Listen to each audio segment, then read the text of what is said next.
देवा शपथ देऊन सांग, खोटं सांगणार नाही.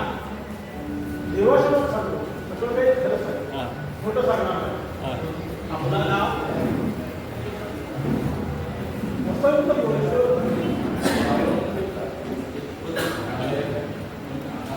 मिस्टर अभियोग, तुम्ही सध्या काय करता? मी मुंबईच्या सेक्रेटरीत होते.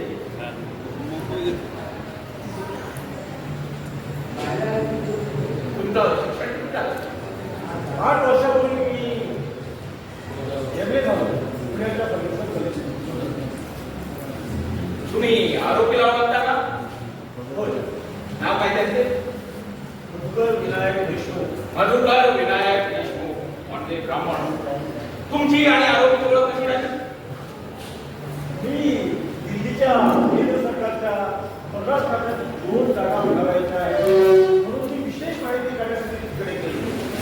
त्यावेळी हे महाराष्ट्र भवनात मला सापडले. आरोपी नेहरूचे खासगी CID ऑफिसर आहेत असं मला त्यांनी सांगितलं. आरोपी खरोखरच नेहरूचे खासगी CID आहे किंवा काय एवढं नव्हे तर तो देशमुख नावाचा ब्राह्मण तरी आहे किंवा काय याची चौकशी तुम्ही का केली नाही, चौकशी नाही केली, करावीशी पण नाही. कारण ते महाराष्ट्र भवनात राहायचे किंवा ते केव्हा येईल केव्हा नाही हे कळायचं. शिवाय त्यांचा स्वभाव अबोल असल्यामुळे ते कोणाशीच बोलायचे. पण त्याचे ऑफिस कुठे आहे याची तरी चौकशी तुम्ही केली का? एकदा मी विचारलं होतं त्याला, पण ते बोलले नेहरूचे खासगी CID ऑफिसर आहेत, त्यामुळे आमचा पत्ता आम्हाला देता येणार नाही असं त्यांनी मला इशारा दिला. आणि मी ते ब्राह्मण म्हणतात तर ते देशस्थ ऋग्वेद ब्राह्मण असावे असं मला वाटतं. असे मला कसे आढळून आले?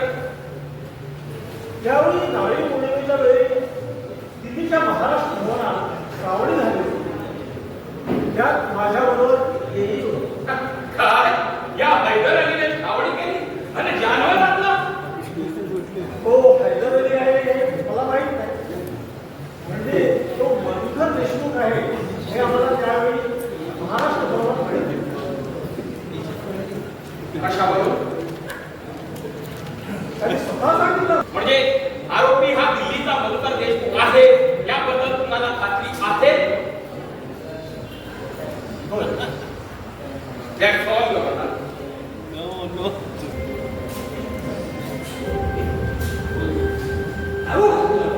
तुम्ही हे आहात.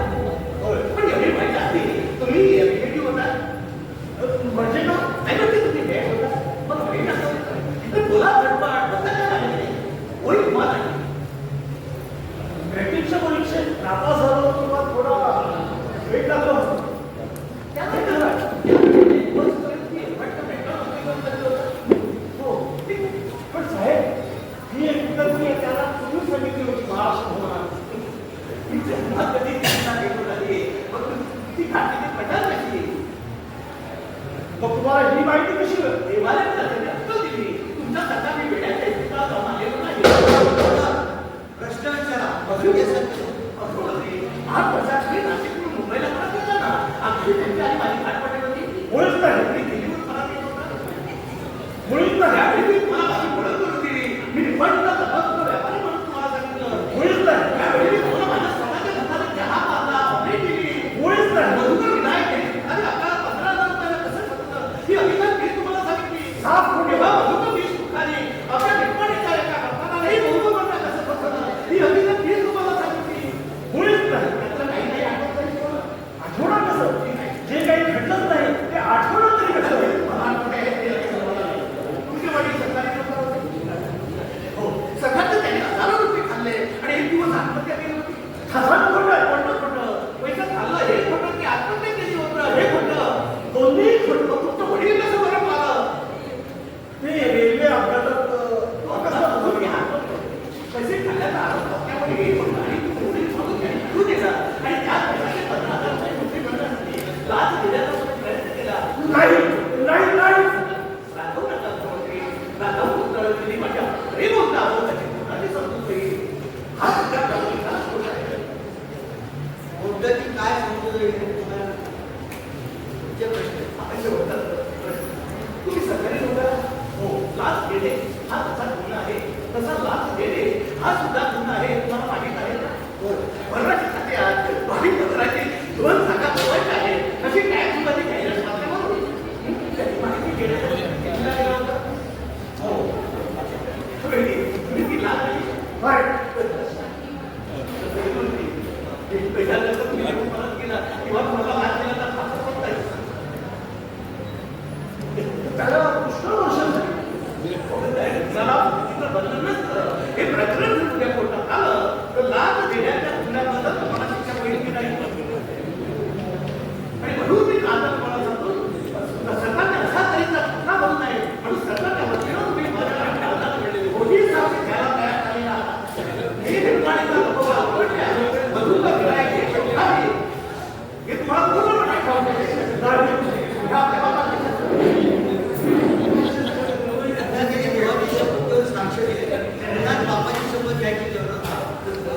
मी वाटते तरी शपथ घ्यायला मला 15,000 बसवणारा आणि टोपी काढणारा हा बरोबर विधायक देशमुख नाही. तुम्ही कितीही जोरानं सांगितलं तरी तो ठीक नव्हे.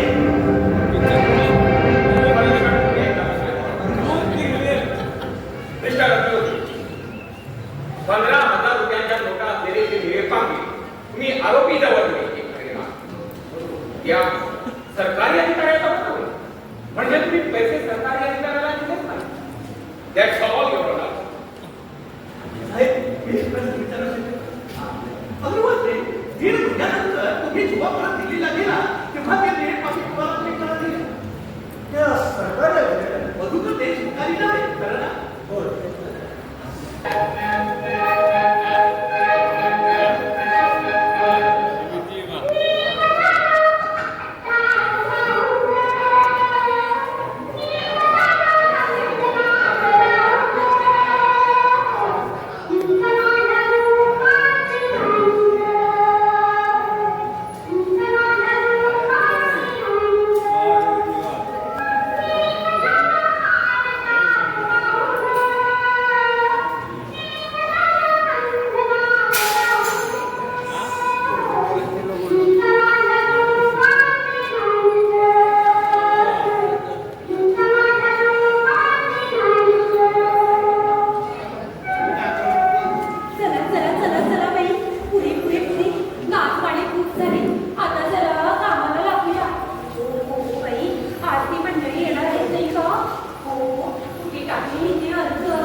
नमस्कार. हॅपी मॅरेज ब्युरोच्या गंगूताई मोठाई नमस्कार. काय काम आहे आपले? माझं नाव सुगीता. असं म्हणजे आपल्या मुली संबंधी आपण ही माझी बहीण. छान अहो, मी तुम्हाला उत्तर पाठवले नाही. याचे कारण म्हणजे काय झाले माहिती का? त्या पार्टीकडून ना अद्यापर्यंत म्हणजे काल संध्याकाळपर्यंत आम्हाला की नाही काहीच उत्तर आले नव्हते. त्याचे काय झाले, आतापर्यंत 5-6 मुलींचे अर्ज आले होते. आम्ही ते सगळे अर्ज कशाच्या तसे त्यांच्याकडे रवाना केले. तेव्हा कुठे काल त्यांची तार आली, पण आज ते गेला होते. मला वाटतं की नाही आता 1 तासापूर्वी आलेली असतील ती. हे बघा, आज की नाही ते इकडे 2 मुली पाहायला येणार. अर्थात त्यापैकी एक तुमची बहीण आहेच म्हणा.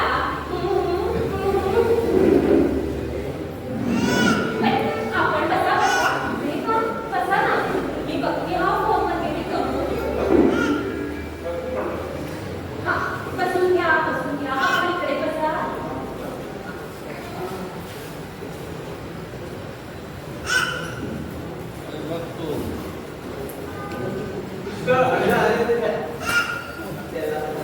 थांबा जरा, मी जरा फोन करून बघते हा ते कुठपर्यंत आले आहेत ते.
नाही खाली लागतं हा आपण बसा मी बघून येते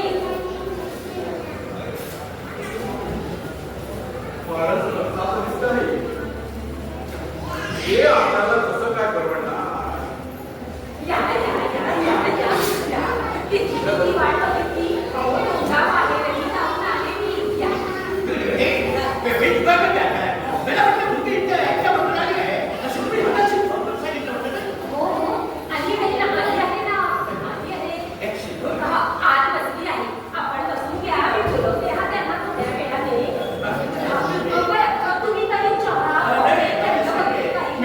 मी आता मी मुलगी पाहून आलेलो आहे त्याच्या मला कॉफी घेणं का नाही पडलं अगदी या ना मला काय खायचं तुम्ही काही चहा कॉफी थंड वगैरे आपण बसा मी आलेच बघ बसा बसून घ्या आपण या इकडे बस आपण म्हणजे कोकण आहे आपण निश्चित गोळा करते आपल्याला माहिती आहे, भाऊ वगैरे. आहे ना खरं आणि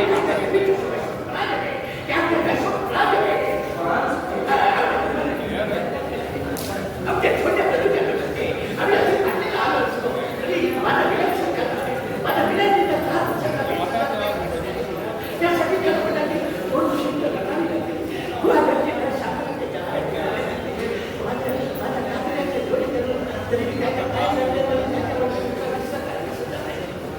विलायचं कधी आला 3 वर्ष पूर्ण विलायचं आणि त्या मुलेला होता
हो येस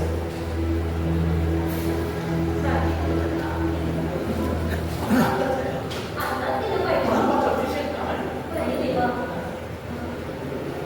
तुझ्या सोबत आता कापू गवताचा पोळा मला झालं माझं खूप वाटतं हो, या, या, या. मी मला सगळं समजावं. अच्छा see you tomorrow. Bye, bye, bye. मी बसा हा 5 मिनिटं, मी आले 10 मिनिटं. काय बाकी? मुलगा पसंत आहे ना? म्हणजे पसंत आहे तर.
हे बघा, तुम्ही काही काळजी करू नका.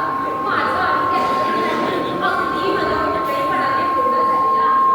ते मला म्हणाले की मला की नाही या बाबतीत तुमच्या मंडळीशी बोलायला थोडासा संकोचच वाटत होता. म्हणून ते मला म्हणाले की या बाबतीत तुम्हीच काहीतरी त्यांना सांगा. ते म्हणाले की या बाबतीत लग्नाची जुळणी करायला त्यांचे बोलले बंधू म्हणजे दाजी शास्त्री आता थोड्या वेळाने इकडे येणारच आहे. तेव्हा ते तुमच्याशी काहीतरी बोलतील आणि ते काहीतरी ठरवतील. चालेल ना? हा. नाही नाही, बरं झालं असतं. तुम्ही म्हणता तसे मोठ्या बंधूंच्या समोर जर गेली असते तर. पण आता तुम्ही बघितलं ना की त्यांना किती अडचण जाणं भाग पडलं ते. अहो चीफ मिनिस्टरचा फोन होता त्यांना. बघितलं ना तुम्ही? नेमकं काय म्हणणं आहे? त्यांचं म्हणणं म्हणजे एवढंच की ते मला असं म्हणाले की कुठल्याही बाबतीत का होईना मुलीकडून एक पैसा देखील घेणे हे त्यांच्या संसदेच्या कृतीच्या विरुद्ध आहे. पण त्यांच्या हातात काही नाही. म्हणजे त्यांच्या हातात जर सगळ्या गोष्टी असत्या तर मुलीकडून एक चहाही त्यांनी घेतला नसता. पण कसं आहे ना, या सगळ्या बाबतीत त्यांचे बोलणे बंधून जायचे बघतो.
मी लंडनहून या भाजी समजून आलं. ते आता मला पण त्याचा विलाय किती चिंता झाली. एकंदर 20,000 रुपये खर्च. त्यासाठी मला म्हणला की 2 शब्द मी कमी लागले. तू हजारचे तर सामानाचे घरात ठेवावे लागले. अरे बापरे. माझ्या स्वतःच्या पगारचे पैसे असते ना, तर ते त्याची परवानगी केली जाते. पण वडिलांनी घरात ठेवून पैसे काढण्याचा आणि तो खर्च करण्याचा आम्हाला काय आहे का? आपले खर्च असतं तुम्हाला आम्हाला काय म्हणत असते? काय वाटते की तो घरूची मालमत्ता खर्च सुद्धा करणं पहिलं कर्तव्य आहे की नाही? तुम्हीच सांगा, तुम्हीच सांगा, आई वडिलांनी ते कोणी कशी होणार? नाही नाही अजिबात मोठी होऊ देऊ नका तुम्ही.